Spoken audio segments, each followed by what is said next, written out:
100% of GDP. More than $40,000 each for every man, woman and child, and most of it, Mr. Speaker, is personal private debt that has been used to borrow for home mortgages to bid each other's house prices up. And there's some problems with that. Number one, you can't eat your house.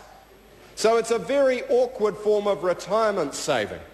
And number two, that capital that we borrowed from foreigners has not gone to support our businesses or improve productivity. It is simply making housing less affordable.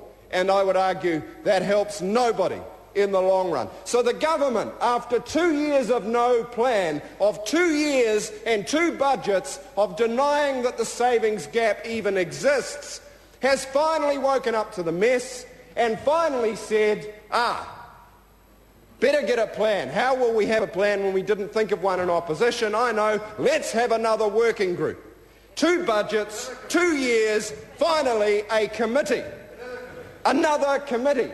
And just like the tax working group, eminent people from the private sector and academia put to work on a hard problem, and then the government ignored most of their recommendations. So is the government going to ignore the recommendations of the Savings Working Group, or have they so thoroughly tied their hands before they start that the poor old experts on the group are going to have such a narrow ambit to come up with? No new government money, government shy of employer contributions, no more incentives, must mean compulsion. Except, sir, when you look at the fine print of the terms of reference, you find a couple of other little sneaky things. The first is the phrase government savings. Well, we all know what government savings are, don't we? Government savings are slash and burn on the government budget. That's how the government saves under national.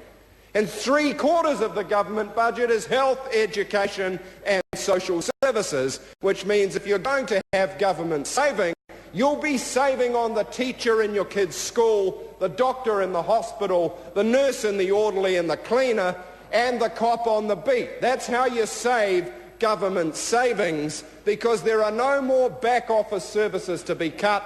They're through the fat and the meat, they're into the bone.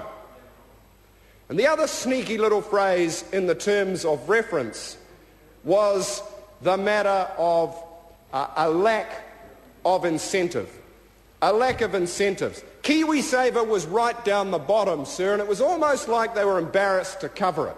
But when they did cover it, they talked about examining the fairness and equity of KiwiSaver, like they were going to try and pull it apart. There was no language about boosting it. There was no language about strengthening the scheme to get more New Zealanders involved. There's 1 million Kiwis in it at the moment. It's the single best and biggest attempt New Zealand's ever made towards improving the savings rate since Norman Kirk started the New Zealand superannuation scheme. Of course, we know what happened to that. Rob Muldoon killed it. A $50 billion mistake, rivalled only by Bill English and John Key's decision to can pre-funding of the New Zealand Superannuation Fund. I call the Honourable Peter Dunn.